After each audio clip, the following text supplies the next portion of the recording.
Good day everyone, I am Sandy Claire B. Masayon together with my co-reporter Mr. Denise Kabatingan, and we will discuss about nutrition. So we have the contents of our topic. The first one, we have the nutrition basic. The second, tools for health eating. And the third one is nutrition, eating out, and the chef. So as you go through this lesson, you are expected to identify the major nutrients that our bodies require, explain the importance of nutrition in maintaining good health, and determine the different roles and responsibilities of the chef in the kitchen. So let us discuss first about nutrition basics. So it is about why we need to eat and choosing carefully. Nutrition basics is ideal for courses in nutrition, life sciences, and food. So here, we will learn about the importance of choosing the food we eat and the nutrients that our bodies need. Okay, we have 4 nutrition basics. First, the water. Second, energy. Third, protein. And fourth, we have the vitamins and minerals. These are the essential nutrients that we can get from the food we eat, and each plays a unique and important role on how our bodies function. Okay, let us discuss first about water. So water is the most important to our lives. We can live surprisingly long without food, but only a matter of days without water. So sabi nga nila, mas okay pang walang pagkain kaysa walang tubig. Since humans can only survive a short amount of time without water because the body needs it for almost every process, including regulating body temperature through suffocating and breathing, aiding in digestion by forming saliva and breaking down food, eliminating waste through the urine and breath, and delivering oxygen throughout the body. So without water, the body is unable to function correctly and will begin to stop working. So 2/3 of your weight is water. So the average adult contains about 76 pints of water. Men with a higher proportion of muscles to fat usually have higher percentage of water than women. So in terms of gender, men require more water than women because they generally have a higher energy expenditure and less body fat. So on average, 60% of the male body weight is water, and in women it is 55%. So we have water by weight. So these are the foods that contains water that also contribute to our weight. We have watermelon contains 92% of water, and orange contains 80% of water, lettuce contains 95% of water, and meat contains 70% of water. Okay, why do we need water? So, to flex a muscle, any muscle, to blink your eyes, to carry oxygen and nutrients to your cells, to cushion your joints, to convert food into energy, and to help remove waste. So these are the importance why we need water, because without water, our body will not function well. In hard exercise, you can lose over a quart and a half of water in an hour. So a typical adult drinks about 70 ounces of water a day and gets 30 ounces from food. Water in equals water out. So during a day, you lose about 14 ounces in urine and feces, 30 ounces through sweat, and 17 ounces in water vapor. So you breathe out water each time you exhale. So imagine, in that way, daghan jud og nabawas na percentage of water sa atong lawas. So importante gyud na moinom tag tubig, especially to those people nga naga-workout. It is really important for them to stay hydrated through drinking plenty amount of water. So with just a loss of the percent of water in your body begins telling you that it is dehydrated. So if taas na jud ang percentage of water na nabawas imong lawas, So it might lead you to dehydration. So these are the signs of dehydrations. We have dry lips and mouth, weakness or dizziness, headache or nausea, or muscle cramps. Okay, let us discuss energy. So fats, carbs, and protein can be seen with a microscope, but calories cannot be seen because it is not a thing. The way we measure energy is by calories. Now remember, you burn energy, not calories, as calories are just measurement tool. That's why calories cannot be seen because they are just a measurement tool. So you can figure out how many calories are in your foods just by looking at the nutritional food label. So we have fat calories plus carb calories plus protein calories equals total calories. So we have calories per gram. Fat has 9, carbs have 4, and protein has 4. So by looking at the food label, so we will determine how many calories are in our foods. So, total fat 8 grams times 9 equals 72. Total protein 4 grams times 4 equals 16. Total carbs 18 grams times 4 equals 72. Therefore, 72 plus 72 plus 16 is equal to 160 calories. So, ang 160 calories is mao na siya ang total calories na makita nato sa tuang mga pagkaon. Okay, fats, proteins, and carbohydrates all provide energy. So fat provides more than twice as much energy per ounce than protein and carbohydrates. In fact, fats, carbohydrates, and proteins have the same molecular structure, the carbon, hydrogen, and oxygen. So carbohydrate generally contains hydrogen, oxygen, as well as water or the H2O. That's why it's called carbohydrate, which denotes some carbons with some water molecules attached. Hence, the word carbohydrate, which means hydrated carbon. Your body requires energy to think, grow hair, create blood cells, sleep, veg out, and heart to beat.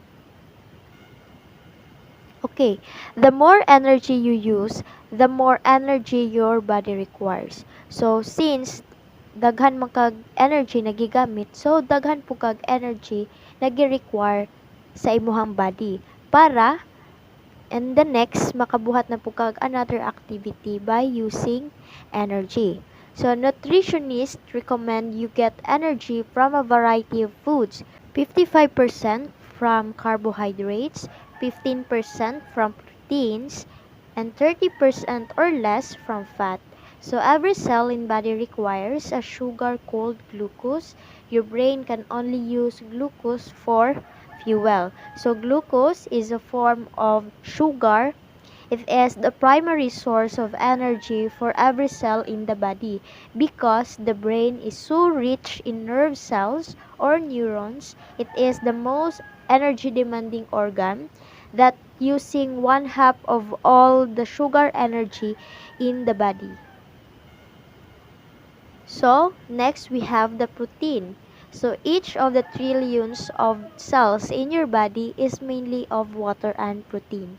So, you make new body parts every day, every minute about 30,000 to 40,000 skin cells fall off from your body and you replace one of them. So the skin you have today is not the same skin you had 2 months ago. In fact, you grow over 9 pounds of new skin every year.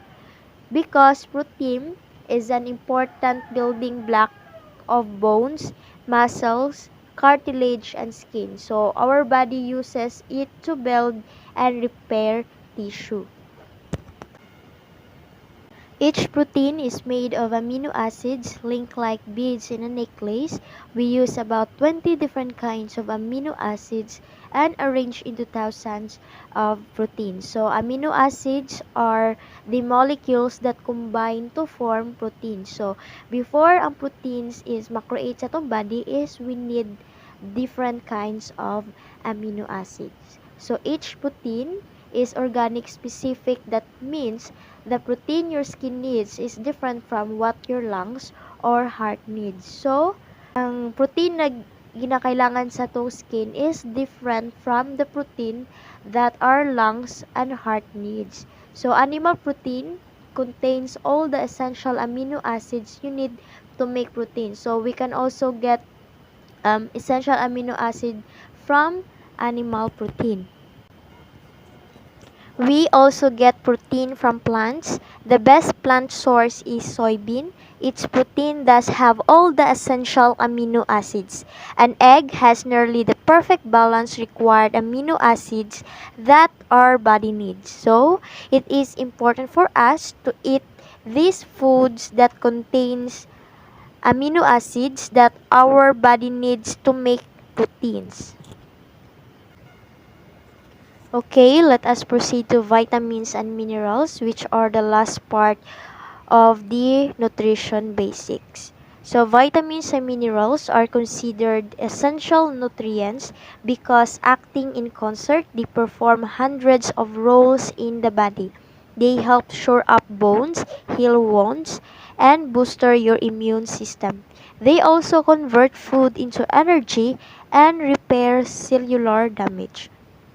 So, we also need tiny amounts of minerals in our food.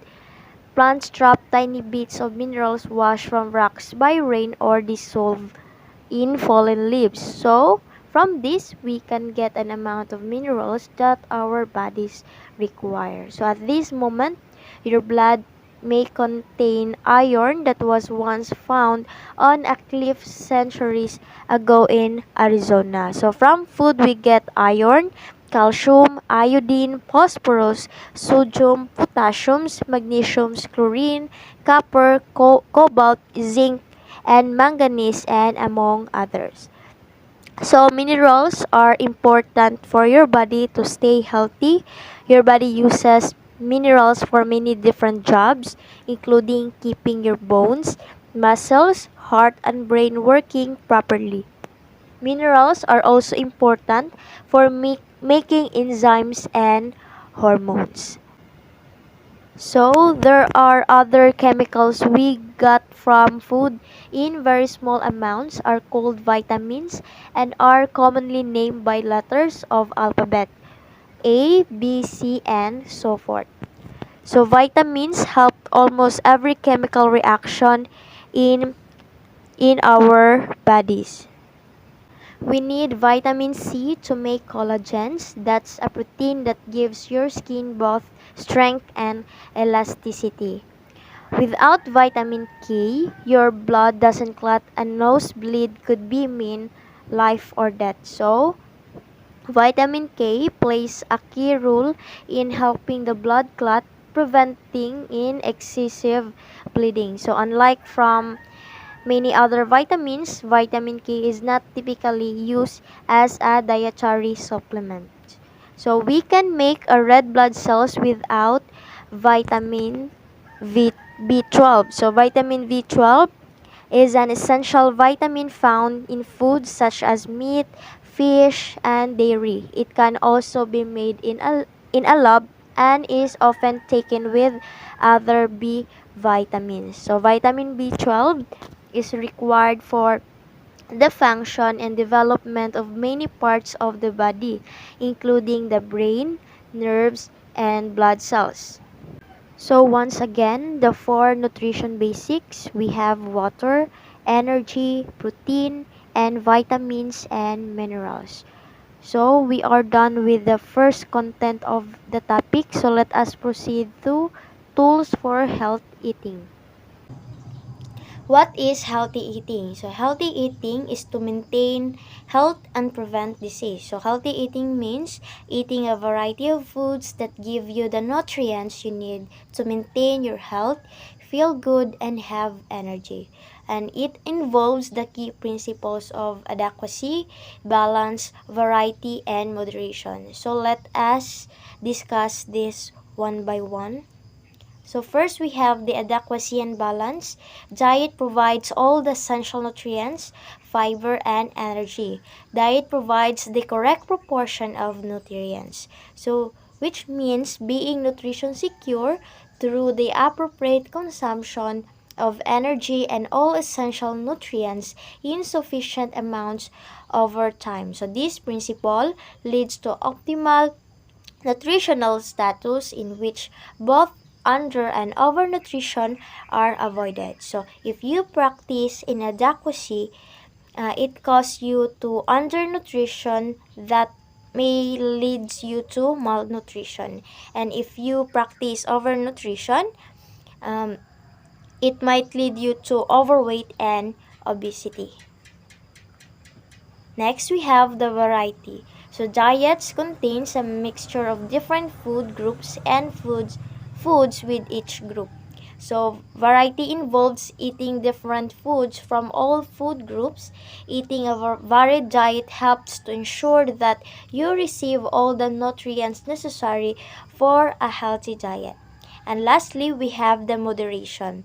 Diet provides reasonable but not excessive amounts or foods and nutrients. So there is no good or bad food. The key is eating in moderate portions, eating the amount of foods according to your needs that allow you to enjoy your favorite food. So these four principles of healthy eating are essential in maintaining good health and a healthy diet. Kasi dapat i-normalize na to ang practice na when it comes to eating, dapat balance lang. Also, dapat lahi nga variety of foods atong ginakaon because there are different foods from all the food groups which also have different nutrients na atong makuha. And also, dapat moderate lang kay lahat ng sobra ay nakakasama. So once again, the key to healthy eating is adequacy and balance, variety, and moderation. So let us proceed to the tools used for healthy eating. So what tools can help? So tools to help avoid under and overnutrition are the dietary reference intakes that talks about the nutrient recommendations. We also have the dietary guidelines for Americans that talks about the general dietary and lifestyle advice. We have MyPlate that talks about the food recommendations based on DRIS. And lastly, we have the daily values and food labels. Okay, what are the dietary reference intakes? So DRIS tell you how much of each nutrient you need to consume to maintain good health, prevent chronic diseases, and avoid unhealthy diseases. So dietary reference intakes are a set of reference values used to plan and assess nutrient intakes of healthy people.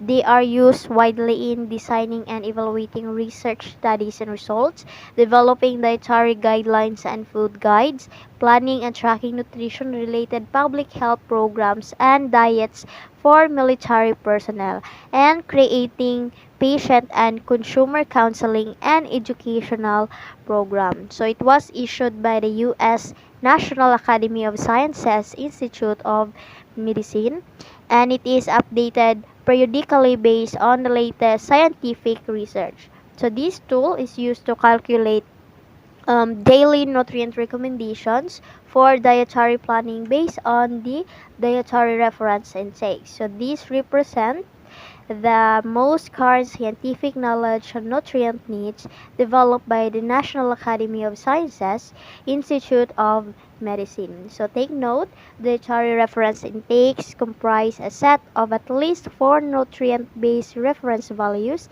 each of which has special uses, included dietary allowance, adequate intake, tolerable upper intake level, and estimated average requirement. Next, we have the acceptable macronutrient distribution range or the AMDR. So it recommended the intake range for energy containing nutrients. So we have the carbohydrate. It is about 45 to 65% of daily calories. We have the fat. It's about 20 to 35% of daily calories. And lastly, we have the protein. It is about the 10 to 35% of the daily calories. So, an acceptable macronutrient distribution range or the AMDR is defined as a range of intakes for a particular energy source that is associated with the reduced risk of chronic disease while providing adequate intakes of essential nutrients. So, an AMDR is expressed as a percentage of total energy intake. So once again, the tools used for healthy eating, we have the Dietary Reference Intakes or DRIS, the Dietary Guidelines for Americans, and MyPlate, and also the Daily Values and Food Labels. That's the end of my discussion. So let us have Mr. Kabatingan to discuss about the Dietary Guidelines for Americans. Good day everyone. By the way, my name is Dinis B. Kabatingan, and at this moment, I will continue the discussion. So without further ado, let's start with what are the dietary guidelines for Americans. The guidelines continue to provide science-based advice for apparently healthy people ages 2 and above. This includes people who are increased to risk of chronic disease. They serve as policy document for policymakers, nutrition educators, and health professionals, including clinical dietitian and nutritionists. The dietary guidelines are joint effort between the U.S. Department of Agriculture and Health Human Services, and they are reviewed and revised every 5 years as mandated by law. The Dietary Guidelines for Americans at a glance, pages 36 to 37. So here are some of key recommendations. First, we have balanced calories to manage weight by improved eating habits and increased physical activity. Next, we have reduce some food components like sodium, saturated and trans fat, added sugars, refined grains, and alcohol. Next, we have increase some foods and nutrients like eating fruits, vegetables, whole grains, fat-free dairy, lean meats, seafoods, oils instead of solid fats, and also choose food with potassium, dietary fiber, calcium, and vitamin D. Next, we have build healthy eating patterns like meet nutrients need over time and practice food safety. What are MyPlate and choose MyPlate.gov? MyPlate is a food guidance system that chooses a variety of food groups and promotes proportionality, moderation, variety, and personalization of diet. The colorful divide plate include sections for vegetables, fruits, grains, and foods that high in protein and dairy products. Consuming balance each of these food groups are as recommended in MyPlate helps you build and maintain healthy bones. So now let's moving on to the nutrient dense food choices. So these nutrient dense food choices represent the group of foods that are more nutrient dense and the foods that are less nutrient dense. So this will assist us in determining the type of food that we should consume. So in the upper illustration or in the first illustration, this shows that this group of foods are less nutrient or less nutrient dense, and the second illustration, it shows the foods that are more uh, nutrient dense. Next, we have a healthy daily food plan. So a healthy daily food plan shows the group of food that should be eat according to on time of eating. So these are the ones inside the healthy daily food plan chart. It contains the suggested food groups that should be eaten at the real mealtime. So when at breakfast, these are the food groups that should be eaten, such as in the fruits group, we have here banana, 1 small, orange juice, 1 cup. In grains group, we have bran flakes, 1 cup, whole wheat English muffin, 1 half. In dairy products or in dairy group, we have fat-free milk, 1 cup. In oils group, we have soft margarine, 1 tablespoon. So now, let's proceed when at lunchtime. So these are the suggested food groups should be eaten. First, we have in the vegetables group, diced celery, 1 tablespoon, romaine lettuce, 1 cup, tomatoes, 2 slices. In fruits group, we have pear, 1 medium. In greens group, we have whole wheat bread, 2 slices. In the food that rich in protein, we have tuna packed in water, 2.5 ounce. Dairy products like fat-free milk, 1 cup. In oils group, we have mayonnaise, 2 tablespoons. So now let's proceed to at dinner time or at dinner. So these are the suggested food groups that should be eaten. We have first the vegetables group, baked sweet potato, 1 large, peas and onions, 1 half cup, leafy green salad, 1 cup. We have next the grains group, dinner rolls, 21 ounce each, and food that rich in protein, we have roasted chicken breast, boneless and skinless, 3 ounce, and oils group, soft margarine, 1 tablespoon, sunflower oil, 3 tablespoon, and we will move on to the snack.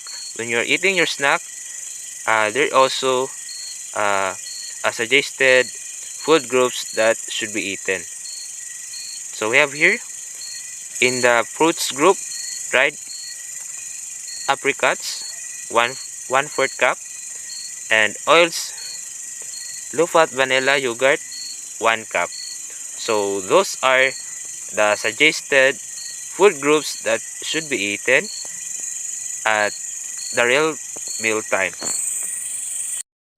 What is a food label and why is it important? Food labels are a legal requirement and they are important for many reasons. They help consumers make informed choices about the food they will buy. It helps them to store and use it safely and allows people to plan when they will consume it. So every packaged food must be labeled with name and net weight of the food, name and address of manufacturer or distributor, list of ingredients and descending order by weight, nutrition information, uniform serving sizes, how a serving of food fits into an overall daily diet, uniform definitions for terms such as fat-free and light, health claims that are accurate and science-based, and last, presence of any of 8 common allergens. Nutrition Facts Panel. Uniform listing of specific nutrients obtained in one serving, like calories and calories from fat, total fat, saturated fat, and trans fat, cholesterol, total carbohydrates, dietary fiber, and sugars, protein, vitamin E, vitamin C, calcium, and iron. So now, let's moving on to another subtopic for this lesson, which are the nutrition, eating out, and the chef. Now, let's tackle first the nutrition. So what is nutrition? Nutrition means getting the food and nourishment that you need for health and growth.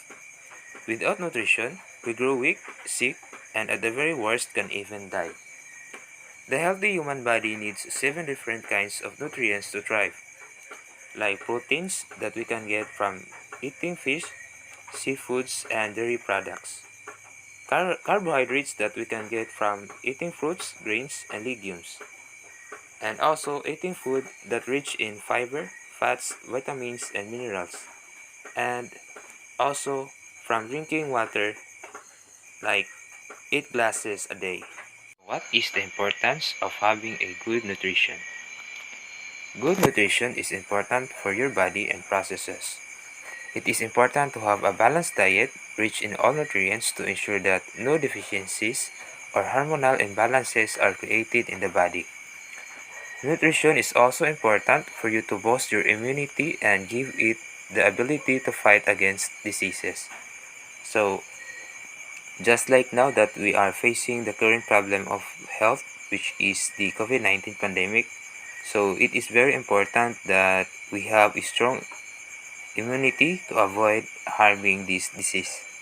So now let's proceed to eating out. So what is eating out? Eating out is a part of our busy modern lives.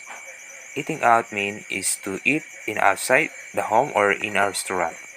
Just for example in the picture, so as you can see, So what there is are the eight difference between eating executive chefs and in a particular chefs de restaurant. cuisine? So that is Executive an chefs and chef example de of cuisine both or work the in example professional of eating kitchens, out.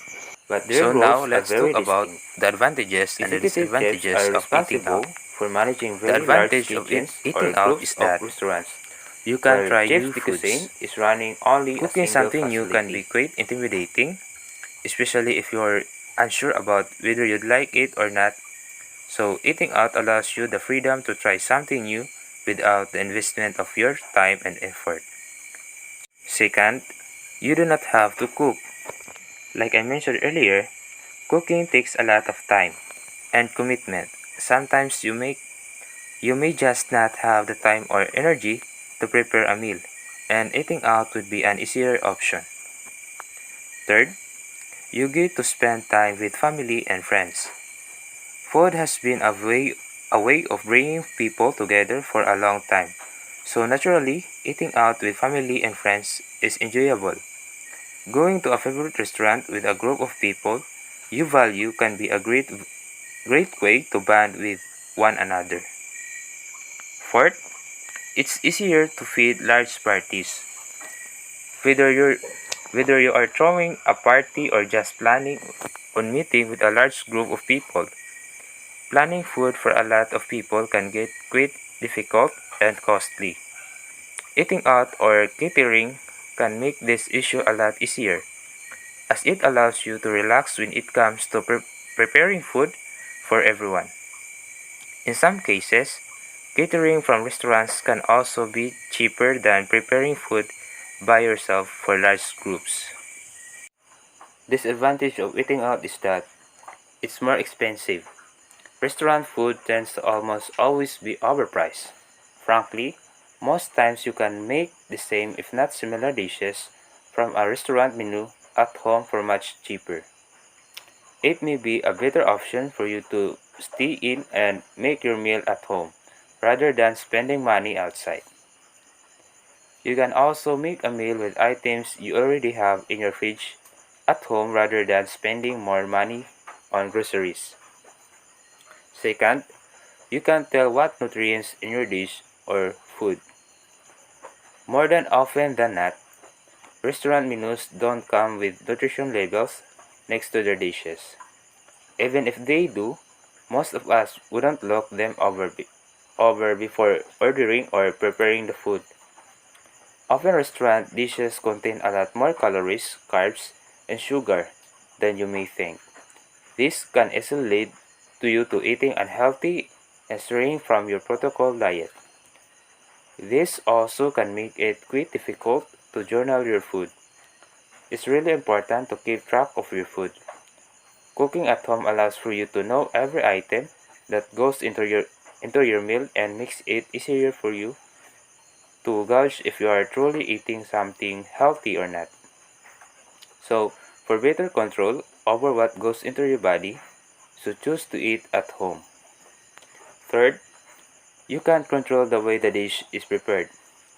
A lot of us tend to have preferences when it comes to the way that our food is prepared, whether it be how well cooked we want our food done or what ingredients we want in our dishes. Eating out limits the adjustments we can make to our food. So this can especially be a problem for people who have dietary restrictions, such as those with gluten allergies or who are vegetarian. Preparing dishes at home lets you adjust the ingredients in your meal as you please. So those are the advantages and the disadvantages of eating out. So now let's moving on to the another subject topic of this lesson, which is the chef. So what is chef? According to Cambridge Dictionary, the chef is a skilled and trained cook who works in a hotel or restaurant, especially the most important cook. A chef is an individual who is trained to understand flavors, cooking techniques, create recipes from scratch with fresh ingredients, and have a high level of responsibility within a kitchen. So now let's talk about the chef's roles within a kitchen. So chefs can fill many roles within a kitchen, from introductory roles to executive level positions. In these roles, a chef may be responsible for a variety of tasks to make the restaurant run. So we have the chef de partie or the station chefs, sous chef, chef de cuisine, executive chef, and the personal chef. Chef de partie or station chef. Chef de partie or station chefs run individual stations within a kitchen and prepare the specific dishes and sauces or sides. Some examples of stations include sauce, butcher, fish, roast, fry, grill, pastry, vegetable, and swing. Who gives breaks as needed? A station chef may create recipes based on their specialty and under the direction of the head chef or sous chef. So in short, station chef is a chef in charge of a particular area of production in a restaurant. Next we have the sous chef.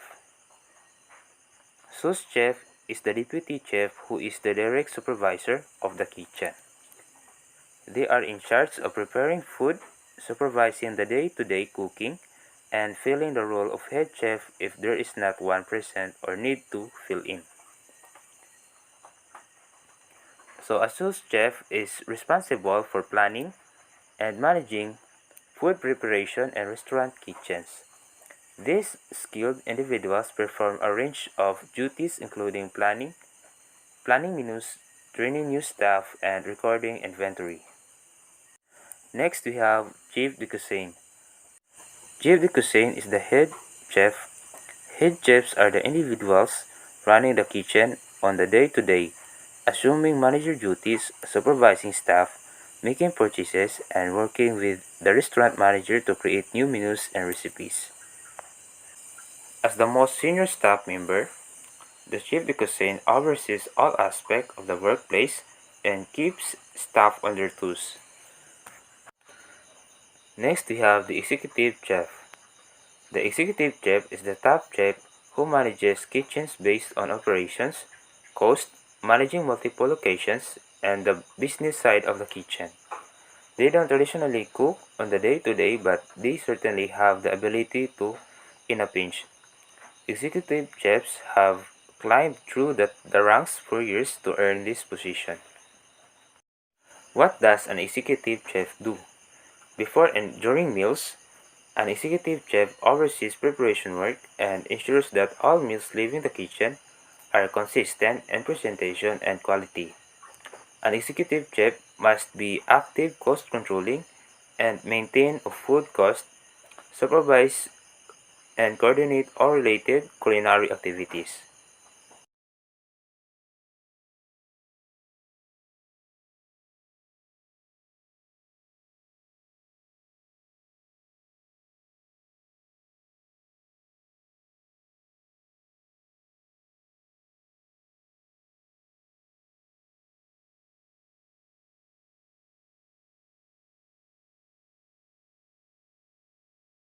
The last but not the least is the personal chef. Personal chefs are also an option as well. Personal chefs often work in private kitchens, alone or in small teams. They must be able to prepare meals of all types and design highly customized menus for their clientele. A personal chef may either cook on location for a client or create and ship meals to be heated at delivery.